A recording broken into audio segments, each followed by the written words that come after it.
Vừa mới ở trong cái nó tí Mana? ở trong thì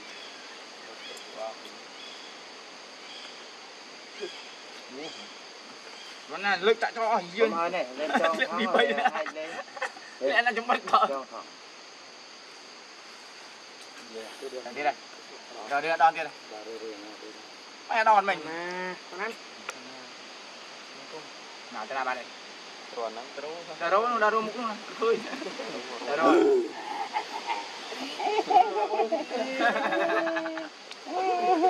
chỉ là một cái chơi đấy mấy khó được mấy nè ôi tôi ai ta cái đâu vậy ai dễ đại khẩu hơi đó khơi bạn này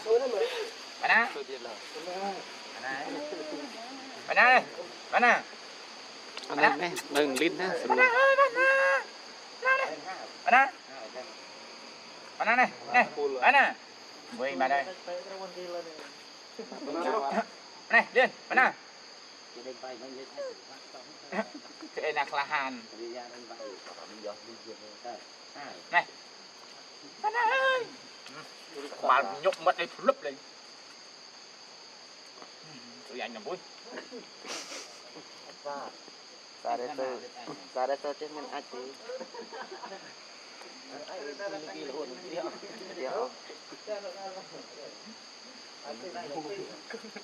Điều nó khó đến được không nó này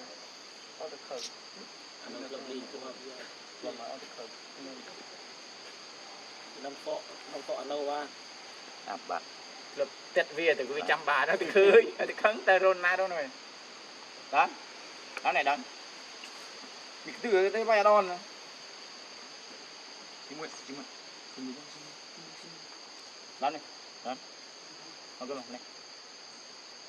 đẹp danh của thằng này từ mặt đây còn những gì đại điên này bơm nè Bom ngoài thân mà. Đấy. Tôi thơ là tôi. đu ra Kìa tôi mày. Angela ni anh không ốp ban không lo mưa nữa. tết máu đây vậy bạn nào đây là Angela liệt tập bèn với chỗ ở khơi chẳng hạn bạn nào sẽ liệt Angela này Angela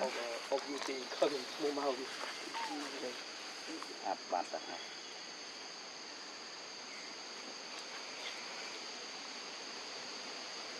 Đấy, Angela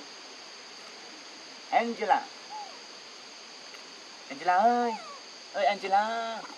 Angela ơi Angela ơi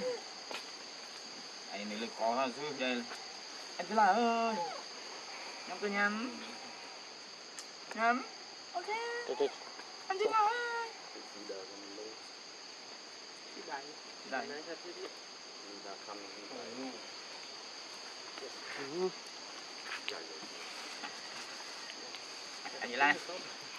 Angela này làm cuối được đấy chôm ghi nhận chôm đã Angela bỏ tay nhé Angela Hình vay đi này. Trời ơi. Cái ăn dày chưa sổ phê rồi.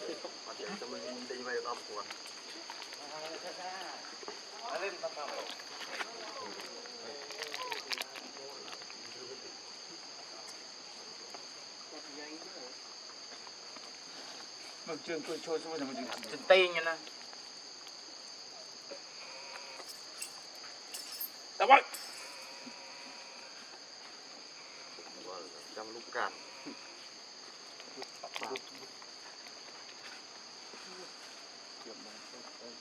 ê tao bay kia bay ôn không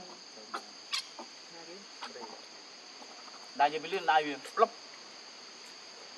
rồi không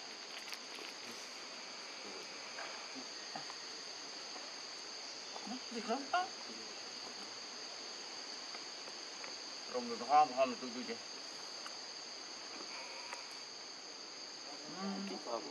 cái người này mẹ này nô nàng coi lưng khang đào một thang rồi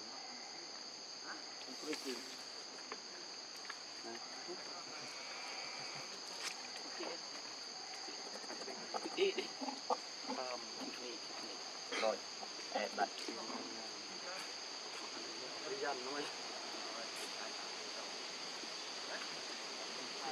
mana ada mana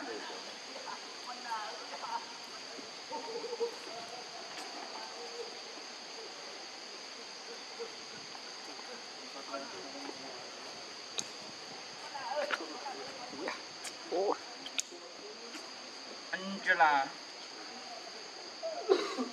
anh cậy chụp hết rồi không vào đây luôn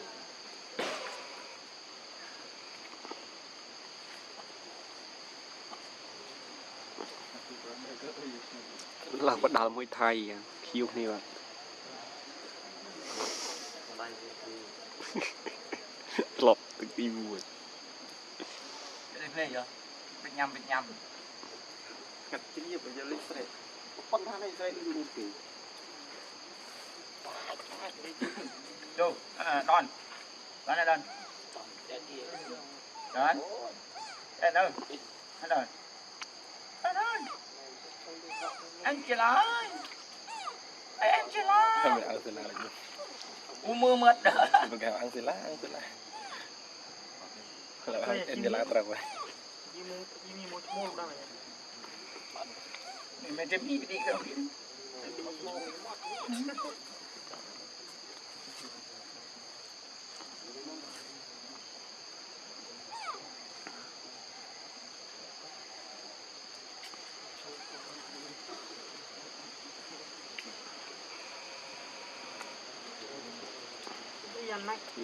phải tích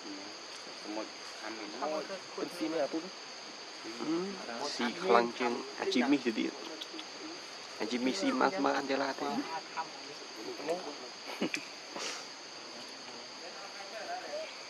hả đâu đâu tập rồi đi hỏi về chú này mê thông quy lợi ẩn đó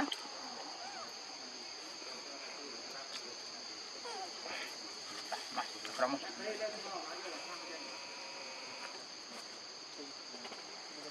ông Angela chứ thế nào chịu tặng không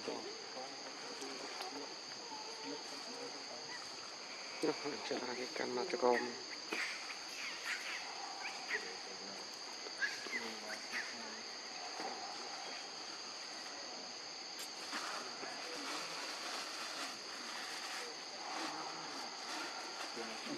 cái chú có cái này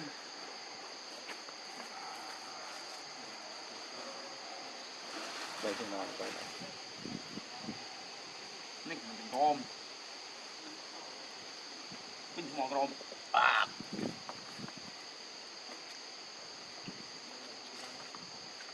Dom ta muốn lên